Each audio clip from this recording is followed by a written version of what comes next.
Hello friends, welcome to ZVC classes. My name is Aditya Sharma.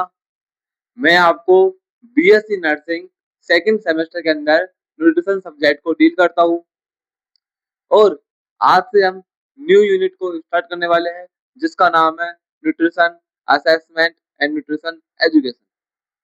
हमारी nutrition subject के अंदर हमने न्यूट्रिशन सब्जेक्ट का इंट्रोडक्शन देख लिया. हमने न्यूट्रिशन सब्जेक्ट के अंदर कार्बोहाइड्रेट देख लिया, प्रोटीन को देख लिया और लिपिड को देख लिया. और आज से हम next unit new unit start करने वाले हैं जिसका नाम है न्यूट्रिशन एजुके असेसमेंट एंड एजुकेशन. इसको आज स्टार्ट करने वाले हैं. ये यूनिट का सीक्वेंस है वो है यूनिट नंबर 11. ये हमारी 11 नंबर की यूनिट है जिसको हम पहले स्टार्ट करने वाले हैं. ठीक है, तो जो यूनिट का नाम है वो है nutrition assessment and education. Nutrition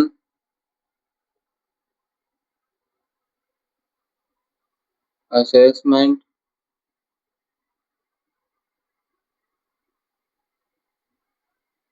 and nutrition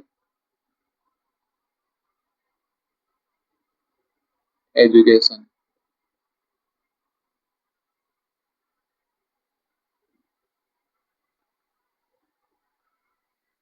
nutrition assessment and nutrition education हमारी यूनिट का नाम है.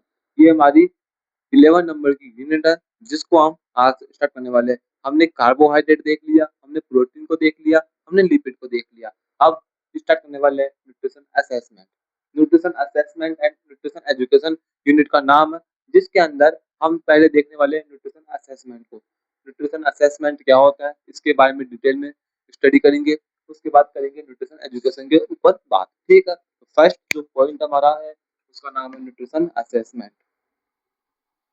आपको यूनिट का नाम पता चल ही गया कि असेसमेंट एंड एजुकेशन के बारे में समझने वाले न्यूट्रिशन के बारे में. अब न्यूट्रिशन असेसमेंट है, इसका मतलब क्या है, इसका बेसिक मीन क्या है. हम सबसे पहले बेसिक इंट्रोडक्शन देखते हैं फर्स्ट क्लास के अंदर हर यूनिट का. तो आज की क्लास के अंदर हम समझेंगे न्यूट्रिशन असेसमेंट का बेसिक इंट्रोडक्शन. न्यूट्रिशन मतलब कि जो हम फूड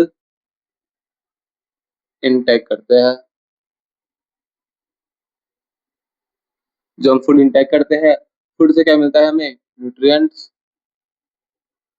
क्या मिलते हैं, न्यूट्रिएंट्स मिलते हैं सर हमें. ठीक है, न्यूट्रिएंट्स कौन कौन से हो गए मुझे कम एक बार बताना. सर कार्बोहाइड्रेट हो गया, प्रोटीन हो गया, अच्छा, और लिपिड हो गया सर. ठीक है, थैंक यू बच्चों बताने के लिए. इसके बाद क्या होता है सर, हमें ना देखते हैं कि हम फिर देखते हैं कार्बोहाइड्रेट के बारे में, प्रोटीन के बारे में, लिपिड के बारे में. क्या देखते हैं हम कार्बोहाइड्रेट के बारे में, प्रोटीन के बारे में, लिपिड के बारे में हम क्या देखते हैं. आप बोलोगे सर हम कार्बोहाइड्रेट के बारे में देखते हैं कार्बोहाइड्रेट का बेसिक इंट्रोडक्शन. सर हम देखते हैं कार्बोहाइड्रेट का क्लासिफिकेशन. सर हम देखते हैं कार्बोहाइड्रेट के अंदर कार्बोहाइड्रेट के डाइटरी सोर्सेस. हम देखते सोर्सेस, हम देखते हैं कार्बोहाइड्रेट का डाइजेशन. हम देखते हैं कार्बोहाइड्रेट के अंदर कार्बोहाइड्रेट एब्जॉर्प्शन कैसे होता है, उसका मेटाबॉलिज्म कैसे होता है, उसके अंदर कौन कौन सी डेफिशिएंसी होती है, उसके एक्सिस क्या क्या है और उसके फंक्शंस क्या क्या हैं. सर हम देखते हैं कार्बोहाइड्रेट का बेसिक इंट्रोडक्शन देखते हैं पहले, फिर देखेंगे उसका कार्बोहाइड्रेट के क्लासिफिकेशन, फिर देखते हैं कार्बोहाइड्रेट के सोर्सेज कि हमें कार्बोहाइड्रेट है वो कहाँ कहाँ से मिलता है, फिर देखते हैं कार्बोहाइड्रेट का डाइजेशन, हमारी बॉडी के अंदर कार्बोहाइड्रेट का डाइजेशन कैसे होता है उसके बारे में स्टडी करेंगे. उसके बाद देखते हैं कार्बोहाइड्रेट का एब्जॉर्प्शन कैसे होता है बॉडी के अंदर. उसके बाद देखते हैं कार्बोहाइड्रेट का मेटाबॉलिज्म कैसे होता है बॉडी के अंदर, वो देखते हैं. कार्बोहाइड्रेट का मेटाबॉलिज्म कैसे होता है वो देख लिया. कार्बोहाइड्रेट के अंदर कार्बोहाइड्रेट को कारण हमारी बॉडी के अंदर कौन कौन सी डेफिशिएंसी होती है वो देखेंगे. कार्बोहाइड्रेट को ज्यादा मात्रा में, ज्यादा क्वांटिटी के अंदर इंटेक करने पर कौन कौन सी एक्सिस के अंदर कौन कौन से हमें साइंस सिम्टम्स दिखाई देते हैं वो देखेंगे हम. कार्बोहाइड्रेट के लास्ट में देखेंगे फंक्शंस. ये पूरे पॉइंट हमारे सेम है प्रोटीन के, ये लिपिड के. ठीक है, क्या बोला कि हम देखते हैं कार्बोहाइड्रेट, प्रोटीन, लिपिड के अंदर उनका बेसिक इंट्रोडक्शन, उनका क्लासिफिकेशन, उनके डाइटरी सोर्सेस, उनके डाइजेशन, उनका एब्जॉर्प्शन, उनका मेटाबॉलिज्म, उनके अंदर उनके डेफिशिएंसी कौन कौन सी होती है, उनके एक्सिस पॉइंट कौन कौन से हैं, उनके फंक्शंस क्या क्या है, ये सब देखते हैं हम इन तीनों यूनिट के अंदर, ठीक है। सर न्यूट्रिशन असेसमेंट का खड़ा रहो, आप ये किसकी बात करने लगे? मैं आपको समझाता हूँ। ठीक है, आप समझ चुके हो कि न्यूट्रिशन मतलब कि जो हम फूड इंटेक करते हैं, जो हमने फूड इंटेक किया है, उसके अंदर जो न्यूट्रिएंट प्रेजेंट है कौन कौन से, कार्बोहाइड्रेट, प्रोटीन, लिपिड, ठीक है। आप देखेंगे असेसमेंट, असेसमेंट मतलब कि जांच पड़ताल, जांच करेंगे, जांच करना। असेसमेंट मतलब कि हिंदी में जांच करना, मतलब कि जैसे हमने कार्बोहाइड्रेट लिया, अब कार्बोहाइड्रेट तो ले लिया, हमने कार्बोहाइड्रेट खा भी लिया, हमने रोटी ली, रोटी को खाया, रोटी को खाते ही रोटी का डाइजेशन हो गया बॉडी के अंदर, डाइजेशन होने के बाद उसका एब्जॉर्प्शन हो गया, एब्जॉर्प्शन होने के बाद उसके अंदर उसका मेटाबॉलिज्म हो गया, उसका मेटाबॉलिज्म होने के बाद हमें बॉडी को एनर्जी मिल गई। इस तरह का प्रोटीन का हुआ फंक्शन। इस तरह हम लिपिड करते हैं, हम डेली काम करते हैं, सुबह उठते हैं, खाना खाते हैं, दिन में होते हैं, खाना खाते हैं, फिर भूख लगती है, फिर खाना खाते हैं, फिर भूख लगेगी, फिर खाना खाएंगे।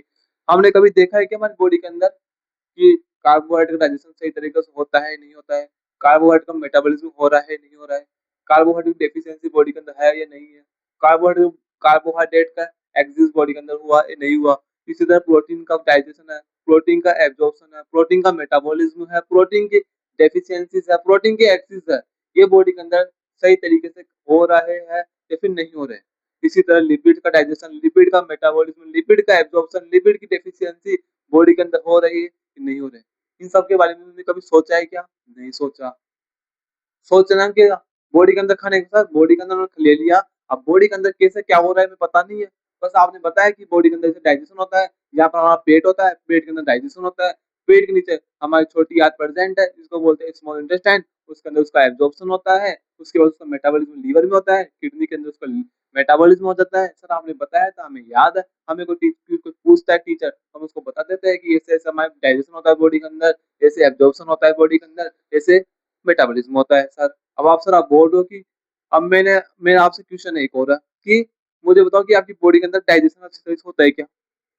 आपने कभी सोचा है क्या कि आपने कभी ना कभी तो गलती की होगी, आपके घर वाले, आपके टीचर्स आपको बोलते हैं ना कि खाना खाने के बाद पानी नहीं पीना चाहिए, खाना खाने के बाद जस्ट पानी नहीं पीना चाहिए, खाना खाने के आधे घंटे बाद हमें पानी पीना चाहिए। क्यों बोलते हैं? क्योंकि उसके खाना खाते ही पानी पी लेंगे तो बॉडी का डाइजेशन है, बॉडी के अंदर जो हमने फूड न्यूट्रिएंट इनटेक किया है उसका डाइजेशन अच्छी तरह से नहीं होता है।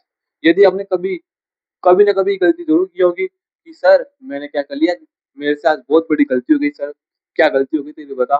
सर क्या हुआ कि आज है ना मैंने खाना खाते ही ना 2 गिलास पानी पी ली ऊपर से। अच्छा, ये गलती कर दी तूने, ये गलती कैसे कर दी? सर आज बहुत बड़ी गलती हो गई, मैं भूल गया था, मेरे पापा मम्मी सब मुझे मना कर थे लेकिन मैं आज भूल गया, मैंने आज गलती से 2 गिलास पानी पी लिया खाना खाते ही। तो सर आज तो मेरी बॉडी के अंदर जो मैंने खाना खाया ना उसका डाइजेशन हुआ ही नहीं, मुझे बॉडी को एनर्जी एनर्जी मिलेगी नहीं। लेकिन सर फिर भी मैं ना काम कर सकता हूँ, आप मुझे बोलो अभी 2 किलोमीटर दौड़ के मैं दौड़ के आ सकता हूँ। सर आप बोलो मुझे कि 50 सीढ़ी चढ़, मैं चढ़ जाऊंगा सर, मेरी बॉडी के अंदर एनर्जी है फिर भी। लेकिन सर आप तो बोलते हो ना कि खाना खाने के बाद हमें पानी नहीं पीना चाहिए, लेकिन फिर भी मेरी बॉडी के अंदर एनर्जी मिल गई मेरी बॉडी को, तो वो एनर्जी कैसे मिली सर? मैंने जो खाना खाया उसका डाइजेशन तो बॉडी के अंदर हुआ नहीं, लेकिन फिर भी बॉडी को एनर्जी मिल गई। अब ये तो हमने देखा नहीं, तो इसी के बारे में, सबके बारे में डिस्कशन करेंगे हम किसके अंदर, न्यूट्रिशन असेसमेंट के अंदर। न्यूट्रिशन असेसमेंट के अंदर हम सबके बारे में बताएंगे कि जो कार्बोहाइड्रेट है उसका डेफिशिएंसी हो गई, तो अब डेफिशिएंसी, कार्बोहाइड्रेट डेफिशिएंसी का हमें कैसे पता लगेगा? कार्बोहाइड्रेट की डेफिशिएंसी बॉडी के अंदर हो गई तो आपको पता कैसे लगेगा कि आपकी बॉडी के अंदर कार्बोहाइड्रेट की डेफिशिएंसी हो गई? कैसे पता लगेगा? न्यूट्रिशन असेसमेंट, जांच करना। मतलब कि आपको कुछ साइंस, कुछ सिम्टम्स दिखाई देंगे, वो कैसे दिखाई देंगे, वो कब दिखाई देंगे, वो उसी के बारे में डिस्कशन करेंगे, इसके बारे में। जैसे प्रोटीन हो गया, लिपिड हो गया, तो न्यूट्रिशन असेसमेंट का मतलब बेसिक इंट्रोडक्शन यही है, ये एक प्रोसेस है, सिस्टमेटिक प्रोसेस है जिसके अंदर हम देखते हैं कि कौन सी न्यूट्रिएंट की कमी आपकी बॉडी के अंदर हो गई है, आपकी बॉडी के अंदर कौन सी न्यूट्रिएंट की कमी के कारण कौन सी डेफिशिएंसी है, कौन सी न्यूट्रिएंट की एक्सेस के कारण आपकी बॉडी के अंदर ओबेसिटी आ गई, आपका वेट लॉस हुआ है, वेट गेन हो गया, आपकी हाइट एंड आपकी ग्रोथ एंड डेवलपमेंट सही तरीके से हो रहा है या फिर नहीं हो रहा है। आपने कभी नोटिस किया हो तो जब न्यू बॉर्न बेबी होते हैं, हम उनका चेकअप करते हैं बार बार, डॉक्टर डॉक्टर चेकअप क्यों करते हैं? Nutrition assessment. क्यों? जो न्यूट्रिशन उनका असेसमेंट हो रहा है, जो उनको न्यूट्रिशन मिल रहा है वो सही तरीके से काम कर रहा है या फिर नहीं कर रहा है, उनकी बॉडी की ग्रोथ एंड डेवलपमेंट हो रहा है या नहीं हो रहा है, बॉडी के अंदर की जो इंटरनल ऑर्गन्स है वो सही तरीके से फंक्शन कर रहे हैं या फिर नहीं कर रहे हैं। उनका पता कैसे लगता है? न्यूट्रिशन असेसमेंट करने के बाद। उनका सबका क्या करते हैं डॉक्टर? असेसमेंट करते हैं। असेसमेंट करने के बाद ही हमें पता लगता है कि उसकी बॉडी की ग्रोथ हो रही है या फिर नहीं हो रही है।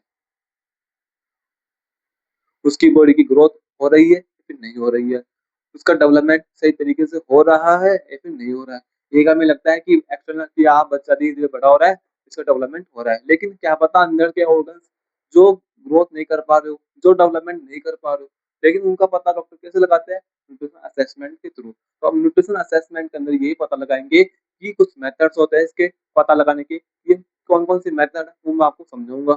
लेकिन इसके बारे में हम ये समझेंगे कि न्यूट्रिशन असेसमेंट के अंदर कि जो न्यूट्रिएंट्स एब्ज़ॉर्ब करते हैं बॉडी के अंदर इनटेक करते हैं, वो हमारी बॉडी के अंदर प्रॉपर फंक्शन करते हैं, प्रॉपर डाइजेशन होता है उनका, प्रॉपर एब्ज़ॉर्प्शन होता है या फिर नहीं होता है। उनकी कोई डेफिशिएंसी बॉडी के अंदर होती है या फिर नहीं होती है, उनकी कोई एक्सिस बॉडी के अंदर है या फिर नहीं है, उनके जो फंक्शंस है वो प्रॉपर फंक्शन करते हैं या फिर नहीं करते हैं। न्यूट्रिशन असेसमेंट के बारे में न्यूट्रिशन असेसमेंट हमें ये सबके बारे में ही बताता है। न्यूट्रिशन असेसमेंट क्या बताता है हमें कि जो न्यूट्रिएंट हमने एब्ज़ॉर्ब किया है, वो सही तरीके से एब्ज़ॉर्ब होते हैं, नहीं होते हैं। वो डाइजेस्ट होते हैं या नहीं होते हैं। उनकी कोई डेफिशिएंसी बॉडी के अंदर है या फिर नहीं है। इन सब के बारे में बताते हैं हमें कौन? Nutrition assessment.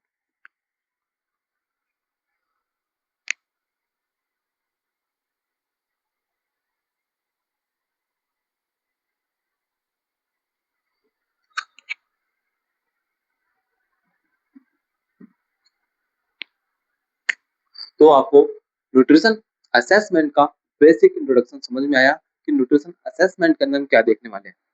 न्यूट्रिशन असेसमेंट के अंदर मैं आपको समझा दूँ कि न्यूट्रिशन असेसमेंट के अंदर हम न्यूट्रिशन को जो न्यूट्रिएंट हम एब्ज़ॉर्ब करते हैं, उसी को हम क्या करने वाले हैं, उसका असेस करने वाले हैं। उसको असेस करने वाले हैं कि जो हमने न्यूट्रिएंट एब्ज़ॉर्ब किया है, उसका सही तरीके से डाइजेशन होता है, बॉडी के अंदर नहीं होता है। उसका एब्ज़ॉर्प्शन बॉडी के अंदर होता है या फिर नहीं होता है। उसका मेटाबॉलिज्म बॉडी के अंदर होता है या फिर नहीं होता है, उसकी डेफिशिएंसी तो बॉडी के अंदर नहीं हो रही है या फिर उसके एक्सिस बॉडी के अंदर हो रहे हैं या नहीं हो रहे हैं। क्या बच्चे का ग्रोथ एंड डेवलपमेंट है वो सही तरीके से हो रहा है या फिर नहीं हो रहा है।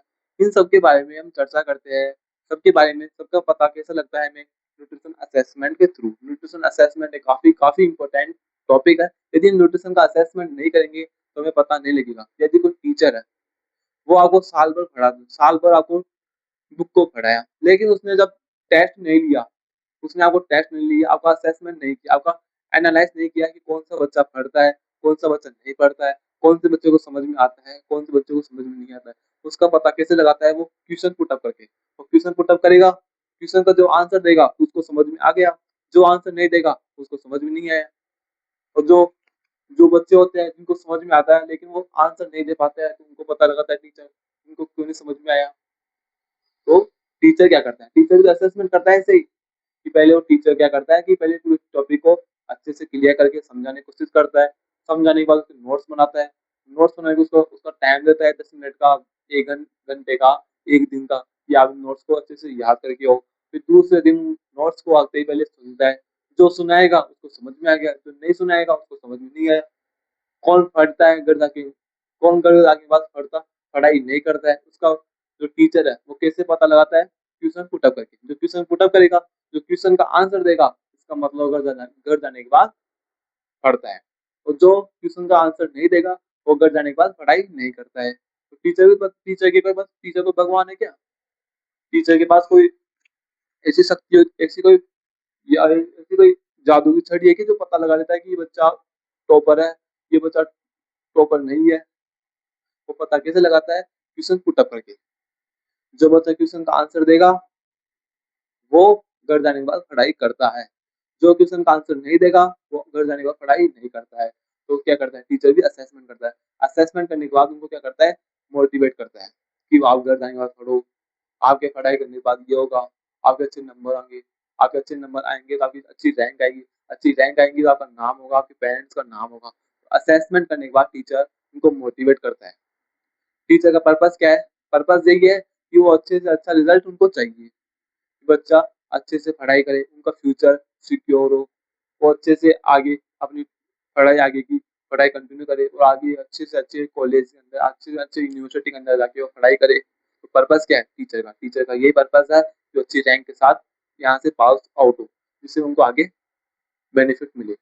तो हमेशा कोई भी जो असेसमेंट करते हैं उसका कुछ ना कुछ पर्पस होता है, कुछ ना कुछ एडवांटेज भी होता है, कुछ ना कुछ उसके एडवांटेज भी होते हैं। तो वो सबके बारे में पता लगाने वाले हैं न्यूट्रिशन असेसमेंट के अंदर। न्यूट्रिशन असेसमेंट के अंदर हम सबके बारे में समझेंगे कि कौन-कौन सी पर्पस क्या है इसकी, इसके एडवांटेज क्या है, इसके डिसएडवांटेज क्या है, इसके सबके बारे में चर्चा करेंगे, सबके बारे में डिस्कशन करेंगे न्यूट्रिशन असेसमेंट के अंदर। पहले आप मुझे ये बताओ कमेंट सेक्शन में कमेंट करके कि आपको न्यूट्रिशन असेसमेंट का बेसिक नॉलेज, न्यूट्रिशन असेसमेंट होता क्या है, ये समझ में आया या फिर नहीं आया? प्लीज मुझे बताओ कमेंट सेक्शन में कमेंट करके।